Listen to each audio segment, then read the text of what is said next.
and welcome to Mouse in the Mitten Trivia Pod, a podcast where you can test your Disney trivia knowledge over a variety of topics. My name's Court and I will be your host. Our game will consist of 5 rounds of 6 questions covering everything from your basic Disney knowledge to some unknown facts. Each question is worth 1 point unless otherwise noted. Make sure you follow us on social media on Facebook, Instagram, and TikTok at Mouse in the Mitten. And if you're watching us over on YouTube, make sure you hit subscribe, turn on that bell for notifications, give us a thumbs up, and let us know in the comments what your score is. And if you are planning a Disney vacation, I know there's a lot that goes into it.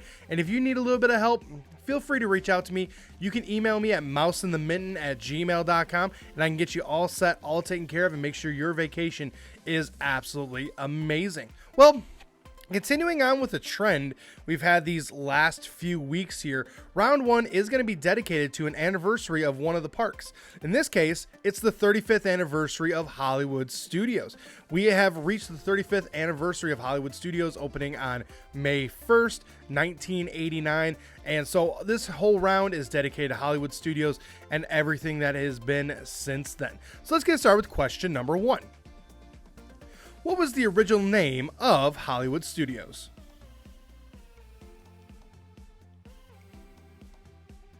Question number 2. Name the ride that is 199 feet tall and sits on the Sunset Boulevard portion of Hollywood Studios. Question number 3.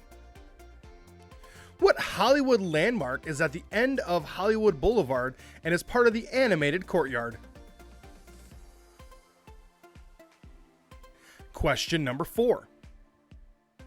From February 2009 until August 2014, what TV show had its own experience based on a competition in which all the participants in season 7 would declare, "I'm going to Disney World" to help promote the experience? Question number 5. 2001 until 2015 saw what iconic Disney symbol stand in the hub of Hollywood Studios? And question number 6. Name either of the 2 movies that were filmed at Hollywood Studios before the official open of the park. All right, I'm going to give you a few seconds worth of music, try to come up with those answers, and then I will return.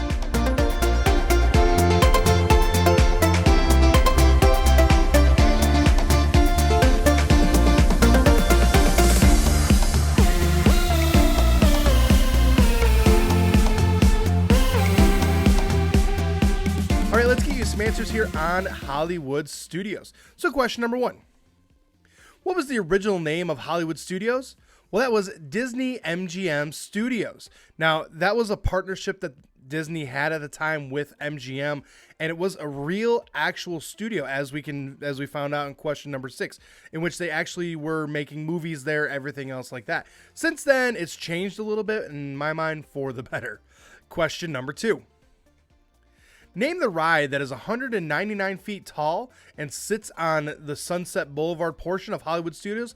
That is, of course, the Twilight Zone Tower of Terror. That is the OG Tower of Terror. There are a couple others around the world, but the original Tower of Terror is in Hollywood Studios.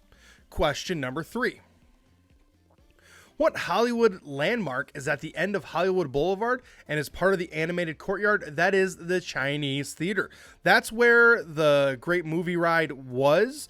It is now Mickey and Minnie's Runaway Railway. I enjoyed the ride thoroughly.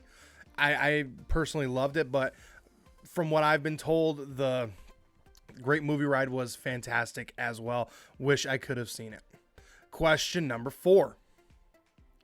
From February 2009 until August 2014, what TV show had its own experience based on a competition in which all of the participants in season 7 would declare, "I'm going to Disney World" to help promote the experience? It's weird to think about, but this was originally on Fox. It was American Idol. Yes, it was originally on Fox. There was a partnership. You would see, Paula Abdul, you would see Simon, you would see Randy as you're waiting for this experience to begin.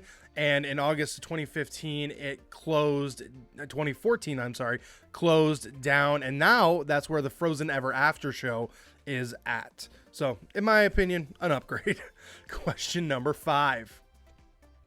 2001 until 2015 saw what iconic Disney symbol stand in the hub of Hollywood studios? That would be the Sorcerer's Hat. That's, of course, Mickey's hat. It's the big blue hat. They had the ears, everything else like that. And for me, when I first really getting into the age where I wanted to go to Disney, that was always an image that I saw, was the Sorcerer's Hat.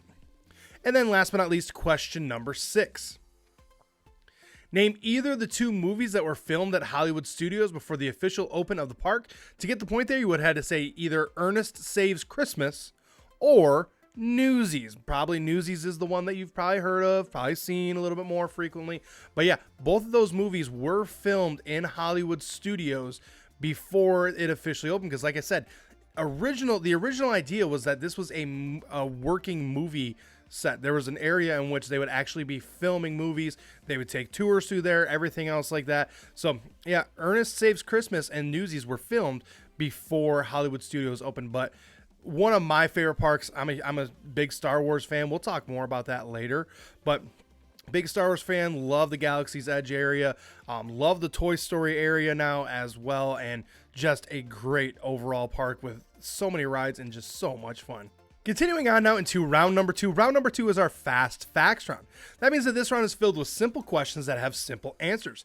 Today's category is animal sidekicks. For this round, what I'm going to do is I'm going to give you the name of a Disney animal sidekick. You just have to tell me what movie are they from. So let's get started with question number 1. Mushu. Question number 2. Flounder. Question number 3. Turk. Question number 4. Flower. Question number 5. Valentino. And question number 6. Rhino. Definitely some classic Disney sidekicks here. And hopefully you got a little bit of a smile, because these are usually the comedic reliefs a little bit in some of these movies as well. Not to mention some legendary actors voicing them. So let's get started with question number 1. Mushu, that is, of course, Mulan. Now, we can argue a dragon isn't necessarily real, da-da-da-da-da. But yeah, technically Mushu is a dragon. He's an animal, so yeah, that counts. Question number 2. Flounder. That is, of course, the Little Mermaid. Now, I saw in a poll recently that said that Flounder, they ranked the top 50 animal sidekicks, and Flounder was number 44. I feel like he should be ranked a little bit higher. He literally stuck through Ariel through thick and thin. Yeah, he might have outed her, but at least he stuck through it. And plus, how did he move that giant statue of Eric into the grotto, but yet couldn't swim Ariel out to the wedding ship as quick as he did? So many questions. Question number 3. Turk. That is, of course, Tarzan, voiced by Rosie O'Donnell, and a great performance again. A lot of comic relief there. Plus, apparently, master musician. Question number 4. Flower. That is Bambi. Now, Thumper would have been on this list as well, but I figured Flower would be a good one to ask as well, and that was the skunk. And that was because Bambi called him Flower the first time, because he had just learned the word flower. So that's how he got the name Flower. Question number 5. Valentino. This is from Wish, a little bit newer here. So unless you've seen Wish, you probably or watched it, whatever. Maybe didn't really know this one, but yeah, Valentino is the goat from Wish. And last but not least, question number 6. Rhino. That is from Bolt. He is the little hamster that's in the ball that helps Bolt kind of figure things out along with the cat. And, pretty funny. With a name like Rhino as a hamster, you got some pretty funny one-liners there.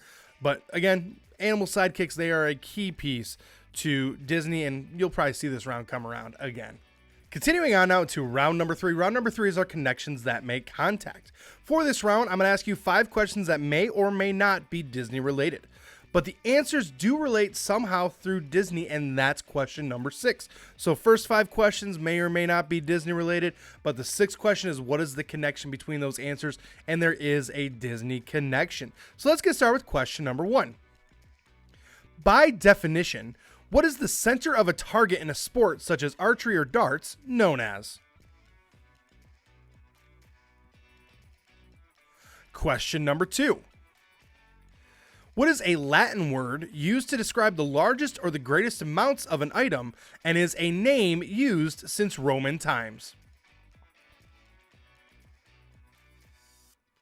Question number 3. What Nike shoe was named after a winged horse found in Greek mythology? Question number 4.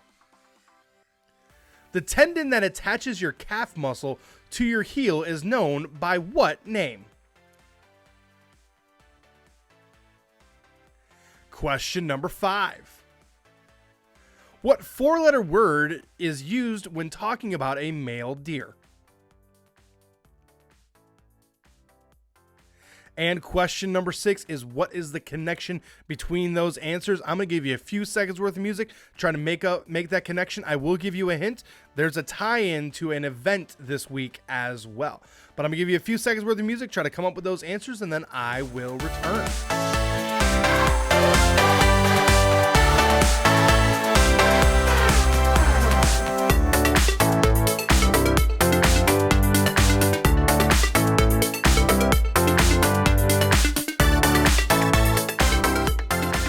Let's see if we can make some contact. So question number 1. By definition, what is the center of a target in a sport such as archery or darts known as? That is the bullseye. Oftentimes it is red. That is the very center of the board. When you think of darts, it's the very center of the board. It's not the highest points area in the board, but it's the very center of the board. In archery and other sports like that, it's the very center of the target. Question number 2.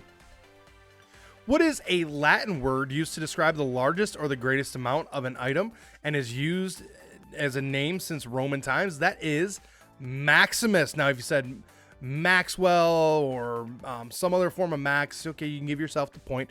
The official answer there is Maximus, and that's obviously can be shortened to Max. That's the way that we usually use it, but Maximus is the answer. Question number 3.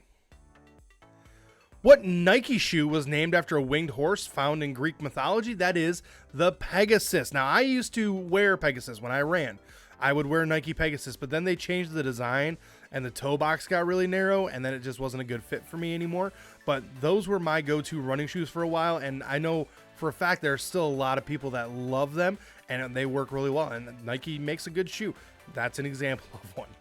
Question number 4. The tendon that attaches your calf muscle to your heel is known by what name? That is Achilles. I could have said another Greek mythology one about being dipped in water and given strength, but as soon as he got nicked in the heel, just crumbled. Could have used that as well, but I felt like that one was a good one as well. And this is your reminder, muscle attached to bone is a tendon. A ligament attaches bone to bone. Now you know. Question number 5. What 4-letter word is used when talking about a male deer? That is a buck. A buck is what we call a male deer. They're the ones with antlers, everything else like that. So what is the connection? Well, we had answers such as bullseye, Maximus, Pegasus, Achilles, and buck. The correct answer there, those are all horses from Disney movies. Now, we could have lumped a couple of these in the Fast Facts round, because a couple of them are our sidekicks, our animal sidekicks. Bullseye is one of them. Maximus, entangled, maybe not as much. He kind of got there a little bit. Pegasus